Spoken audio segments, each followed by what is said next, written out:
I'm just going to mind my business this game.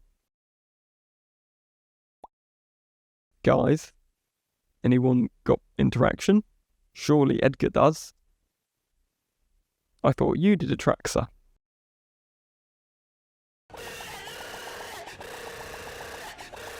The bystander effect, also known as the diffusion of responsibility, states that people in a group will take less individual responsibility for solving problems. I'll leave a link below if you want to check it out. It's pretty sick, honestly.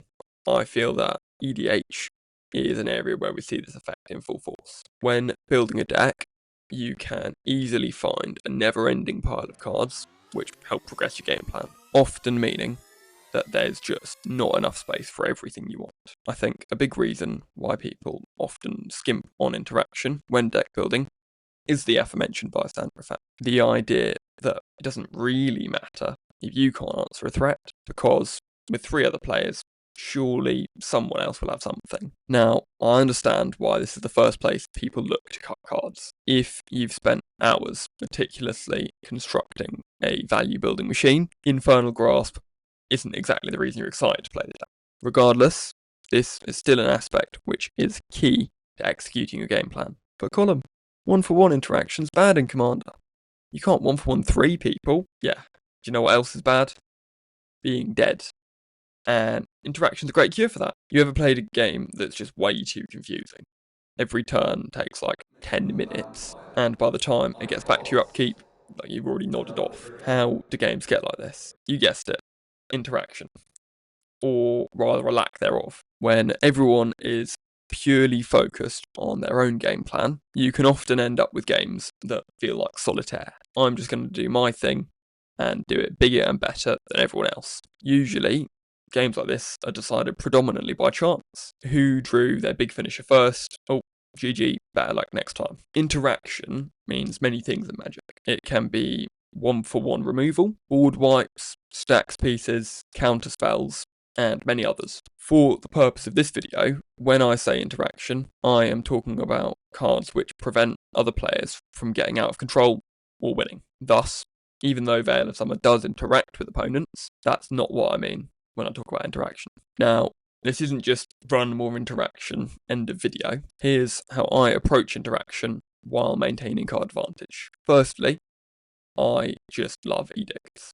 A bit tricky if you're not playing black, but here's a few options. Edicts are a super easy way to punish greedy players with only a few value pieces. Some are symmetrical, and others only hit opponents, making for great 3-for-1 value in most games. Nothing brings me more joy personally than seeing a commander-centric deck totally flounder after having to sacrifice his commander to like the 3rd edict of the game. Maybe I'm a little bit sadistic, who knows.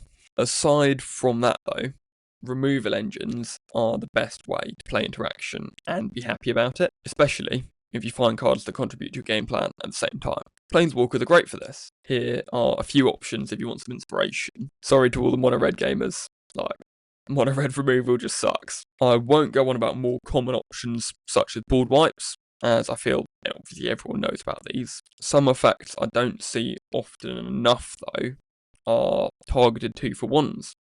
Cards such as Return to Dust, Curtain's Call, or Glenelendra Archmage? Who knows? These play the role of interrupting opponents, while also taking out the sting of having to 1-for-1. When selecting the type of interaction you need the most, it's crucial you first look at your game plan. Are you playing more of an aggro deck, more of a control deck, or are you cool? For more aggressive and faster combo decks, you actually unlock a new type of interaction. Player removal. This means that you want to focus on the pieces of interaction in your deck which let you execute quickly and effectively. Often limited to cards with multiple functions, or the most efficient 1-for-1s. For decks on the slower end of the scale, you will need to balance cheap and efficient pieces alongside more removal engines and multi-target removal. I think that my Grist deck truly embodies this as a slower, more mid-range combo deck, generally able to win around sort of turn 7 or 8.